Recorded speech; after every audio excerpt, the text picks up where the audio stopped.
नमस्कार मंडळी, मी संध्या सप्रे. यूट्यूबवरील अमृताचे डोही या माझ्या आध्यात्मिक चॅनलमध्ये मी तुम्हा सगळ्यांचं मनापासून स्वागत करते. आज आपण संन्यास योग भाग 2 हा बघणार आहोत. परंतु त्यापूर्वी मंगलाचरण म्हणून मी कार्यक्रमाला सुरुवात करते. श्रीमन महा गणाधिपतये नमः. वक्रतुंड महाकाय सूर्यकोटि समप्रभ निर्विघ्नं कुरु मे देव सर्वकार्येषु सर्वदा. नमो देवे महादेवे शिवाये सततं नमः. नमः प्रकृते भद्राये नियतः प्रणता स्वतां. कृष्णाय वासुदेवाय हरये परमात्मने प्रणतक्लेशनाशाय गोविंदाय नमो नमः. समचरण सरोजं सान्द्रनीलाम्बुदाभं जगन्विहितपाणिं मण्डनं मण्डनानां. तरुणतुलसीमाला कन्धरं कञ्जनेत्रं सदयधवलहासं विठ्ठलं चिंतयामि. आपण ईश्वर प्राप्तीचे जे 4 प्रमुख मार्ग सांगितले गेले आहेत ते आपण बघत आहोत.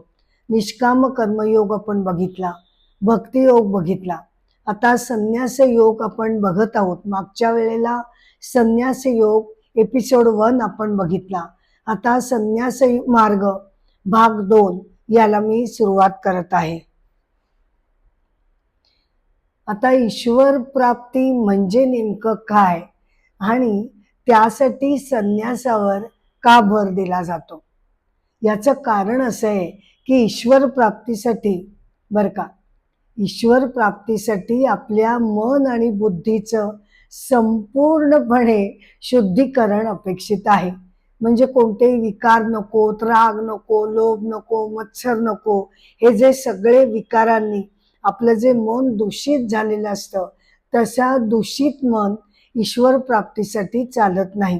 त्यामुळे मन आणि बुद्धीचं संपूर्णतया शुद्धीकरण करणं हे आवश्यक आहे.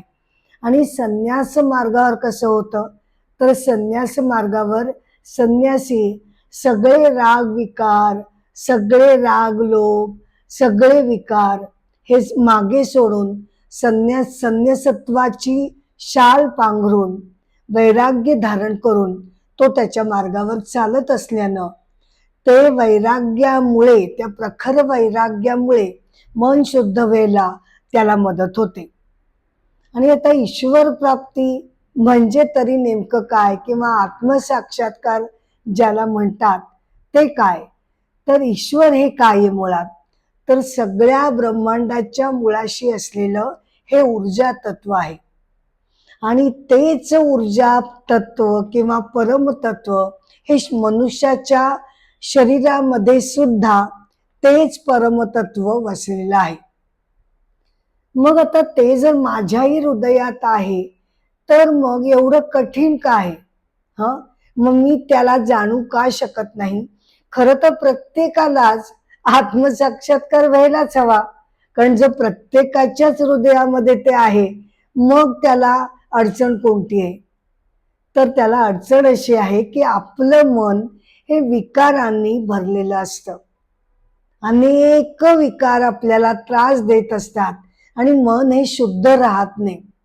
आणि ईश्वर कसा आहे, ज्याची प्राप्ती आपल्याला हवी आहे तो कसा आहे, तर तो अत्यंत शुद्ध अविकारी असं ते तत्व आहे. मग त्याला प्राप्त करण्यासाठी त्याच स्तरावर माझं मन बुद्धी जेव्हा जाईल ते शुद्ध आहे, माझी मन बुद्धी सुद्धा जेव्हा शुद्धतेच्या स्तरावर तिथे जाईल तेव्हाच मला तो आत्मसाक्षात्कार होऊ शकेल. आणि दुसरं असं आहे की तो जे दिव्यत्व आहे परमेश्वराचं, अलौकिकत्व जो आहे ते जर मला गाठायचं असेल तर मला माझ्या या लौकिक मन बुद्धीच्या मर्यादांच्या बाहेर जाऊन मला त्या अलौकिकत्वाचा ध्यास घेणं अपेक्षित आहे. अलौकिकत्व, दिव्यत्व हा जो श्रेष्ठ स्तर आहे बर का, हा जो दिव्य अनुपम असा जो ईश्वराचा स्तर आहे, त्या स्तरावर मला जाऊन पोचावं लागेल, तेव्हाच मी त्या ईश्वराची प्राप्ती करू शकेन. माझी आत्ताची जी भौतिक सुखांमध्ये, गोष्टींमध्ये, भौतिक स्तरांमध्ये ही जी मन बुद्धी गुंतलेली आहे, ती बुद्धी या श्रेष्ठ स्तरावर असलेल्या ईश्वराला जाणू शकणार नाही. जेव्हा ती जाणू शकते, जेव्हा ती अलौकिकत्वाची झेप मनुष्य घेतो, तेव्हा त्याला, त्या बुद्धीला ऋतंभरा प्रज्ञा असं म्हटलं जातं. आणि त्या ऋतंभरा प्रज्ञेच्या सहाय्यानं मनुष्याला आत्मसाक्षात्कार होऊ शकतो. आता इथे मला अष्टावक्र गीता तुम्हाला सांगावीशी वाटते.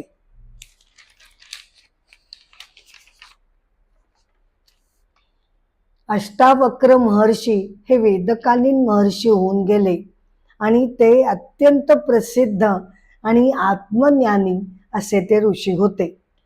त्यांनी अष्टावक्र गीता लिहिलेली आहे. त्यामध्ये त्यांनी अद्वैत सिद्धांतावर त्यांनी भर दिलेला आहे. अद्वैत म्हणजे काय, तर द्वैत नाही ते अद्वैत, म्हणजे दुजेपणा नाही. अद्वैत म्हणजे एकमेव.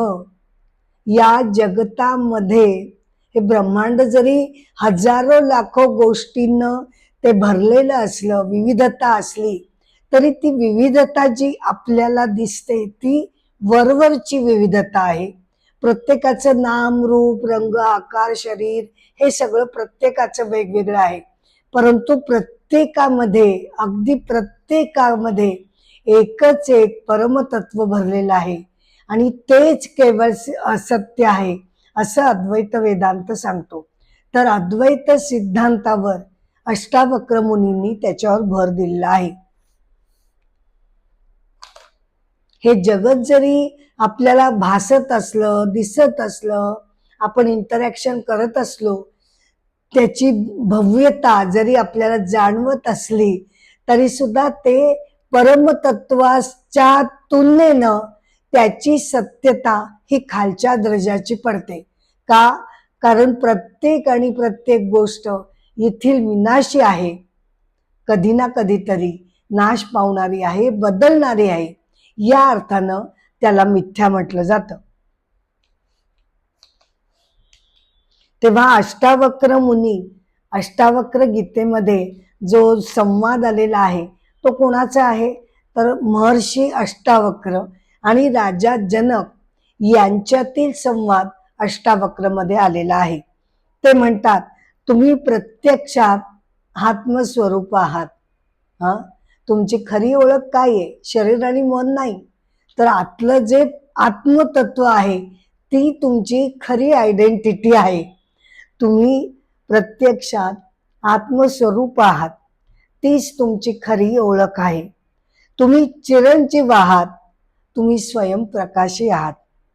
तुम्हाला परंतु ते जाणवत नाही, कारण तुम्ही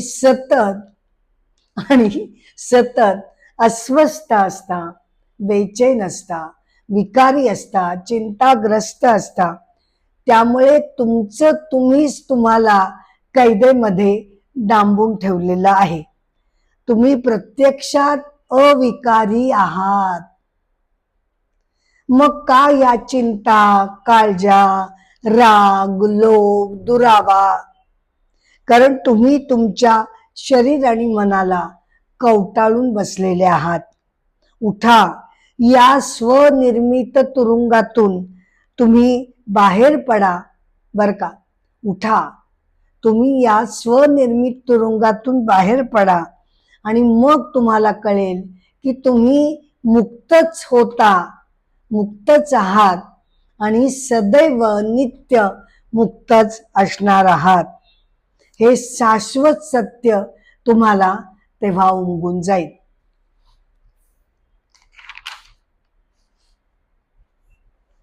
म्हणून मनाच्या शुद्धीकरणासाठी संन्यासत्वावर भर दिला जातो. कारण हा संन्यासी जो असतो तो कसा असतो, त्यानं आपल्या लौकिक संसाराकडे त्यानं पाठ फिरवलेली असते. तो कुठच्याही प्रलोभनाला, मोहाला, कशालाही तो बळी पडत नाही.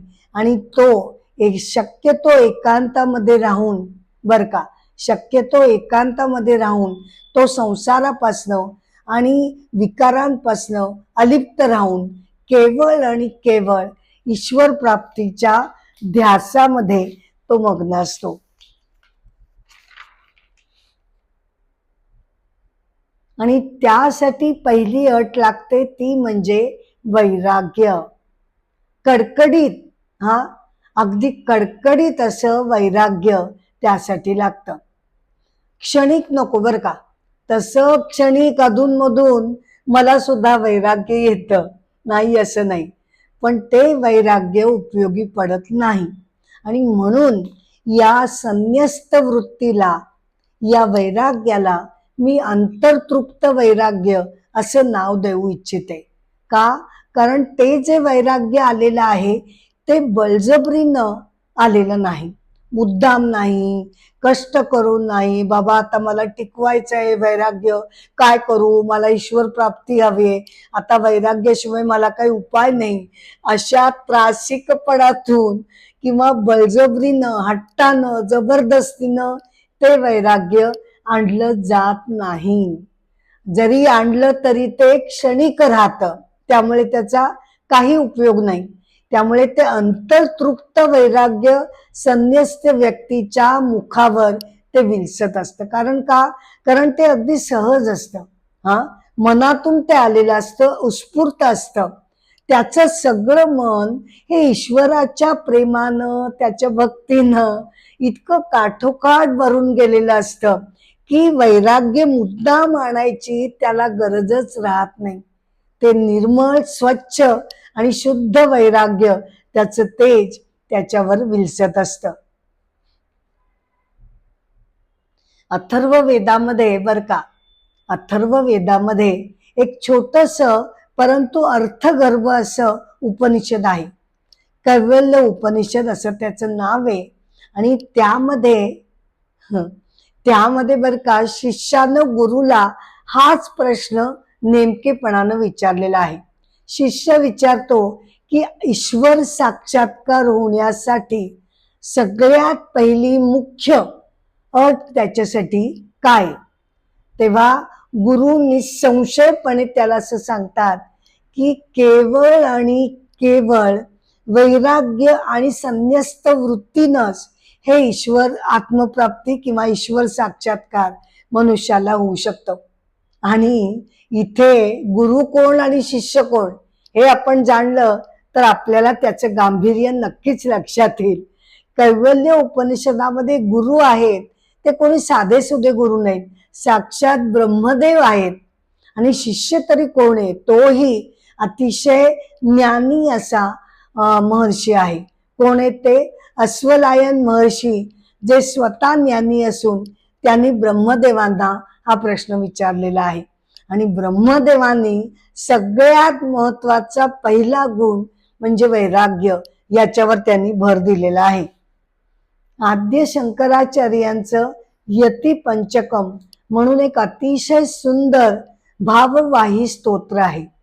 यामध्ये त्यांनी संन्यासी लोकांची जी भावावस्था असते ती अतिशय सुंदरपणे आणि नेमकेपणानं त्यांनी रेखाटलेली आहे. त्याचं स्वैर अनुवाद मी केलाय, तो ते यती पंचकम आपण बघूया. आद्य शंकराचार्यांचं यती पंचकम. भाग्यवंत खरोखर ते संन्यासी, भाग्यवंत खरोखर ते संन्यासी, धारण करुनी ते कौपिन, कौपिन म्हणजे संन्यसत्वाची वस्त्र, भगवी वस्त्र, धारण करून ते कौपिन जणू प्राशन करती वेदांताचे सार तत्वज्ञान. भाग्यवंत खरोखर ते संन्यासी, भाग्यवंत खरोखर ते संन्यासी, पर्ण वृक्ष असती ज्यांचे घरदार. त्यांना कुठे घरबीर असतं, काही ते बंगले बांधत नाहीत, घर बांधत नाही, एखाद्या चांगल्या विस्तीर्ण अशा वृक्षाखाली ते राहतील, कधी धर्मशाळेत राहतील, कधी काहीच मिळालं नाही तर जमीन आणि वरचं आकाश हे त्यांचं घर होऊन जातं. पर्णवृक्ष असती ज्यांचे घरदार, जे तळहाती भिक्षा घेऊन राहती सुखानं. बर का, तळहातावर मावेल एवढंच अन्न ते स्वीकार करतात. जे तळहाती भिक्षा घेऊन राहती सुखानं, धनसंपत्तीला त्यागून. भाग्यवंत खरोखर ते संन्यासी, भाग्यवंत खरोखर ते संन्यासी, जे सदैव जगतात विरक्त जीवन. जाणती जे ईश्वराचे सर्व व्यापित्व, नसे त्यास हो मध्य अंत प्रारंभ. ईश्वर तत्व कसं आहे, त्याला जन्म नाही, ते अज आहे, त्यामुळे प्रारंभ नाही, मध्य नाही आणि त्याला अंत नाही. असतात जे नित्य प्रसन्न, असतात जे नित्य प्रसन्न, निरंतर शांती हीच असे त्यांची खूण. निरंतर शांती हीच असे त्यांची खूण. अलौकिक अनुभूती परमेशाची, अलौकिक अनुभूती परमेशाची, व्यापे त्यांचे सारे जीवन. मंत्र साधना ते करती ओंकाराची, मंत्र जप साधना ते करती ओंकाराची. परब्रह्म निनादे जणू त्यांच्या हृदयी, त्यांच्या हृदयातून बर का सतत एक अनाहत नाद, परमेश्वराचा अवर्णनीय नाद, त्याचा सुगंध त्यांच्या हृदयातून उमटत असतो. परब्रह्म निनादे जणू त्यांच्या हृदयी, दिव्य तेज त्यांच्या अनासक्तीचे, दिव्य तेज त्यांच्या अनासक्तीचे, उजळून टाकी अवघे जीवन, उजळून टाकी अवघे जीवन.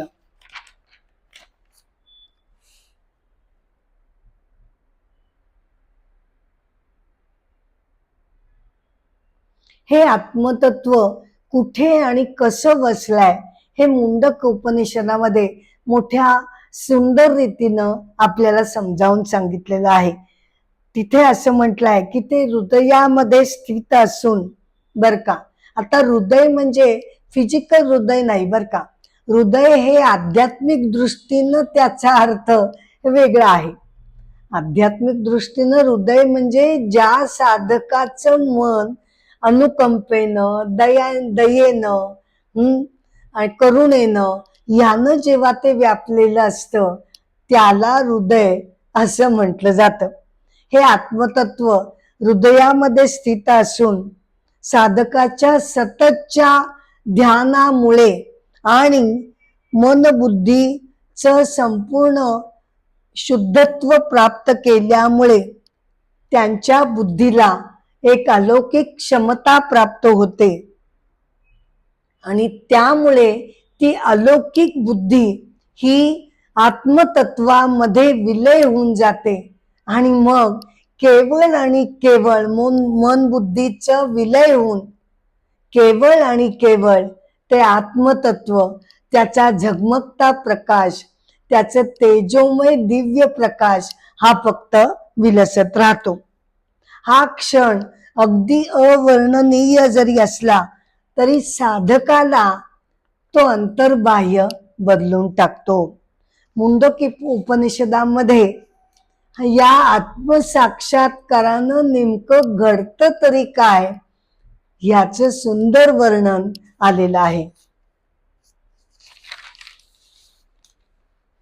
विद्यते हृदय ग्रंथी छिद्यन्ते सर्व संशयाः, क्षीयन्ते चास्य कर्माणि तस्मिन् दृष्टे परावरे. म्हणजे काय, मनातील सगळे संशय, तर्क, शंका, कुशंका या साधकाच्या पूर्णपणे नष्ट होतात आणि साधक या आत्मप्रकाशामध्ये न्हाऊन निघतो. आणि बर का, आणि आत्मसाक्षात्काराचा एक अत्यंत महत्वाचा जो पैलू आहे तो पैलू भगवद्गीता अध्याय 4 श्लोक 37 मध्ये भगवंतांनी आपल्याला समजावून सांगितलेलं आहे. ते म्हणतात, यथेधांसी समिद्योग्निर भस्मसात कुरुतेर्जुना ज्ञानाग्निही सर्व कर्माणी भस्मसात कुरुते तथा. म्हणजे काय की हा जो ज्ञानाग्नी आहे, आत्मज्ञानाचा जो अग्नी साधकामध्ये प्रज्वलित होतो, त्या अग्नीनं काय घडतं तर त्या साक्षात्काराच्या अग्नीनं मनुष्याचं सर्व संचित म्हणजे काय, आतापर्यंतच्या जन्मामधल्या सगळ्या कर्मांची जी भोगली गेली नाही ती फळं, त्याचे परिणाम हे संचितामध्ये साठून असतात. ते संचितातल्या फळांचा भोग घेण्यासाठी पुन्हा पुन्हा आपल्याला जन्म घ्यावा लागतो. परंतु आत्मज्ञानाची अपूर्वाई त्याची थोरवी अशी आहे की आत्मसाक्षात्काराच्या अग्नीमध्ये संचित सगळ्याच्या सगळं त्याच्यामध्ये भस्म होऊन जातं आणि त्यामुळे संचिताचं गाठोडं शिल्लकच राहिलं नसल्यामुळे आता शिल्लक कर्मफळ मुळी शिल्लकच नाहीत. त्यामुळे त्यामध्ये साधकाला पुन्हा जन्म घ्यायची ही गरज भासत नाही. त्याचा जन्म हा आत्मसाक्षात्कारामध्ये त्यानंतरचा त्यानंतरचा तो त्याचा शेवटचा जन्म ठरतो. जन्म मरणाच्या चक्रामध्ये आत्मसाक्षात्कारामुळे आता साधक त्यामध्ये अडकून पडत नाही. कारण आध्यात्मिक दृष्टीनं हे जे संचिताचं गाठोडं आपल्यामध्ये बसलेलं आहे ते केवळ आणि केवळ बर का, केवळ आणि केवळ हे आत्मज्ञानामुळेच केवळ ते शून्य होऊ शकतं.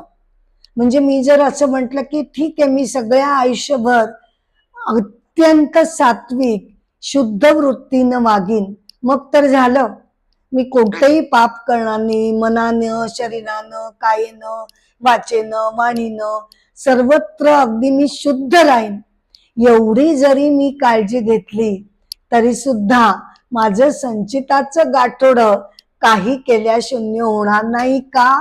कारण माझ्या चांगल्या कर्मांची, चांगल्या सात्विक शुद्ध कर्मांची फळं ही संचितामध्ये जाऊन पडतील. भले ते परिणाम हे सगळे चांगले असतील, फळं सगळी चांगली असतील, चांगल्या कर्मांची चांगली फळं, पण ती चांगली फळं उपभोगण्यासाठी का होईना मला पुन्हा पुन्हा जन्म घ्यावाच लागेल. त्यामुळे आध्यात्मिक दृष्टीनं असं म्हटलं जातं की केवळ आणि केवळ आत्मज्ञानामुळेच संचित संपूर्णपणे नष्ट होतं. छांदोग्य उपनिषदामध्ये श्वेतकेतू त्याच्या वडिलांना जेव्हा विचारतो की हे आत्मज्ञान तुम्ही जे म्हणता ते नेमकं काय आहे, तेव्हा त्याचे वडील महर्षी उद्दालक ऋषी ते त्याला म्हणाले, बाळा, समोरच्या भव्य वृक्षावरील जरा फळ आण बघू. बर का, त्यांनी सांगितलं जरा एक फळ घेऊन ये. तो फळ घेऊन आला. आता ते फळ फोड. काय दिसतं तुला? बिया दिसतायत. ठीक आहे, बिया फोड. त्यानं बी फोडली. काय दिसतं? काही नाही. मग तेच जे काही दिसत नाहीये तुला त्याच्यापासूनच प्रत्येक आणि प्रत्येक बी मध्ये वृक्ष निर्मितीची क्षमता दडलेली आहे. हे परमतत्व सुद्धा अत्यंत सूक्ष्म आहे. ते आपल्या डोळ्यांनी आपण ते बघू शकत नाही. असं जरी असलं तरी परमतत्व जे आहे, ऊर्जा तत्व जे आहे, केवळ आणि केवळ त्याच्या आधारावरच या सगळ्या जगताचा डोलारा आणि मनुष्य आणि प्रत्येक गोष्ट त्याचा डोलारा उभा आहे.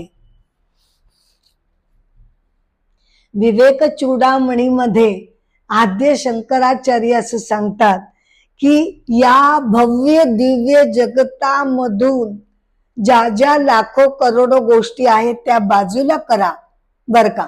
म्हणजे कल्पनेनं सगळ्याच्या सगळ्या बाजूला करा आणि त्याचबरोबरीनं मनुष्याच्या शरीरातील 3 शरीर तुम्ही बाजूला करा की काय उरतं. एकीकडनं जगतातनं सगळं काढून टाकलं, एकीकडनं मनुष्याच्या शरीराची 3 शरीर आतल्या आत गुंतलेली सगळी काढून टाकली, तर जे काही उरतं ते केवळ आणि केवळ एकमेव परमतत्व उरतं, जे सगळ्याचा अधिष्ठान रूपी ते उभं आहे. तेच परमतत्व, तेच परमतत्व शरीर मन आकार वगैरे स्वतः भोवती पांघरून ते परमतत्व एकीकडे हे अख्खं जगत म्हणून आपल्याला दिसतं आणि दुसऱ्या बाजूने मनुष्य म्हणून ते प्रतीत होतं.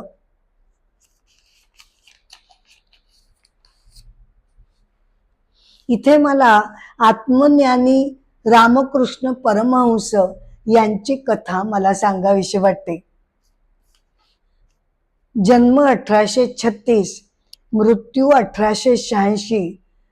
त्यांना अत्यंत आदरानं परमहंस ही पदवी दिली गेली. आपण बघितलं मागच्या एपिसोडमध्ये संन्यासाचे 4 प्रकार पडतात: कुटीचक, बहुदक, हंस आणि सर्वश्रेष्ठ असा तो परमहंस, ज्याला प्रत्यक्षामध्ये ईश्वराचं दर्शन घडलेलं असतं, आत्मसाक्षात्कार त्याला झालेला असतो.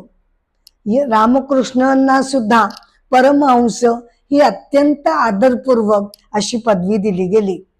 ते त्यांच्या निर्लेप आणि निर्लोभी वृत्तीमुळं लोक भारावून जात असत आणि स्वतःहून त्यांना ते परमहंस म्हणत असत. ईश्वर प्राप्तीचे अनंत मार्ग आहेत असं ते नेहमी सांगत असत. ईश्वर प्राप्तीचे अनंत मार्ग आहेत. प्रत्येकाचा मार्ग जरी वेगवेगळा असला तरी एकच एक परमतत्व सगळीकडे विलसत आहे असं ते म्हणत असत.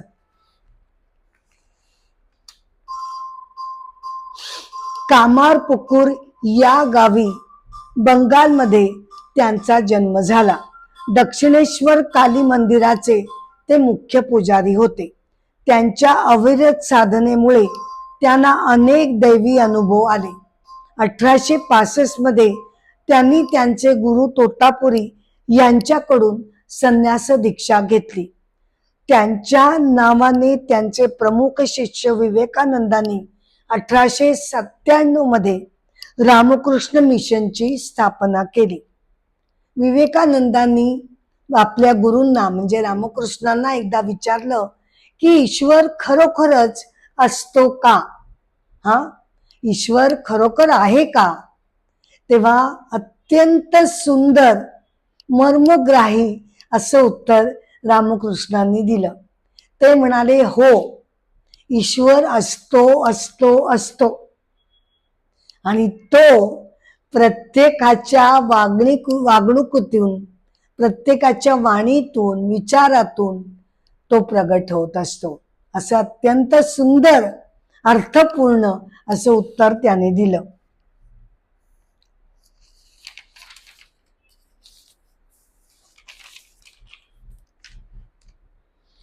म्हणूनच अशा या अद्वितीय एकमेव ईश्वरीय तत्वाचा साक्षात्कार करून घेण्यासाठी साधक विचारपूर्वक स्वेच्छेनं हा संन्यास मार्ग निवडतो. आसक्ती, मोह, लोभ सगळ्याला निग्रहानं बाजूला सारून तो स्वतःच्या आयुष्यातनं त्यांना वजा करतो आणि केवळ आणि केवळ त्या सगळ्या गोष्टी वजा करून तो केवळ आणि केवळ ईश्वराशी अनुसंधान त्यामध्ये जोडून ठेवतो. ईश्वर प्राप्ती करून संन्यासत्वाची पूर्णता येते आणि तो कृतार्थ होतो. मुंडक उपनिषदामध्ये अत्यंत सुंदर अशा प्रकारे ही भावावस्था सांगितलेली आहे. आत्मसाक्षात्कारानंतर साधकाच्या मनामध्ये काय घडतं हा, तर हे उपनिषद असं म्हणतं, जेव्हा साधकाला ईश्वर दर्शन होतं, जेव्हा साधकाला ईश्वर दर्शन होतं, तेव्हा आता आयुष्यामध्ये काहीही मिळवायचं बाकी राहत नाही. त्यांचं जीवन कृतार्थ होतं.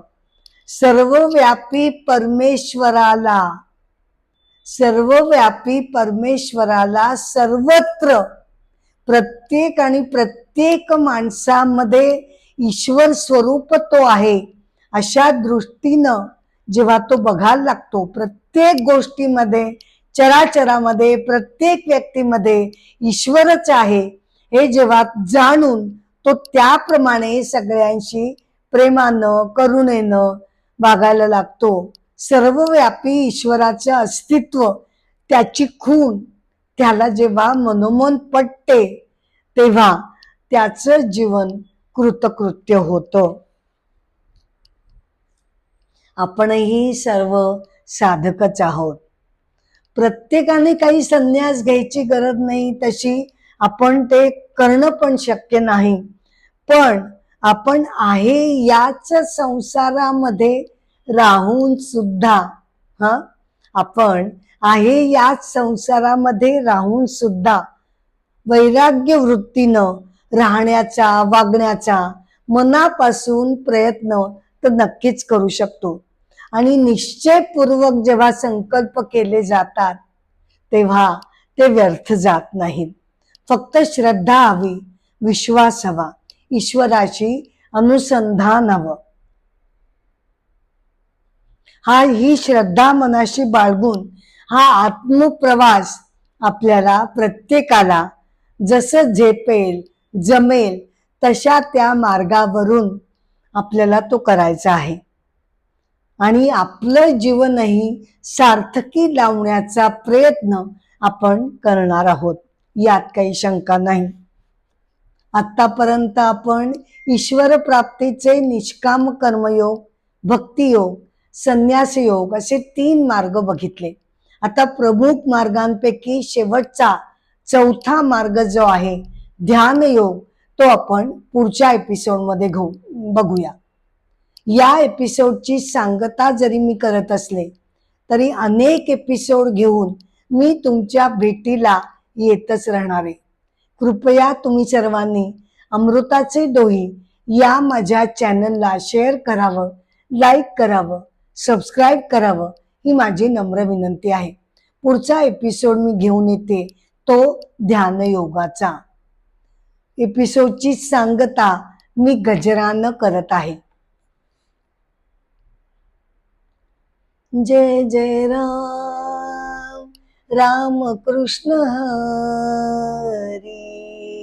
जय जय राम, राम कृष्ण हरी. राजा राम कृष्ण हरी, राजा राम कृष्ण हरी हरी. जय जय राम, राम कृष्ण हरी.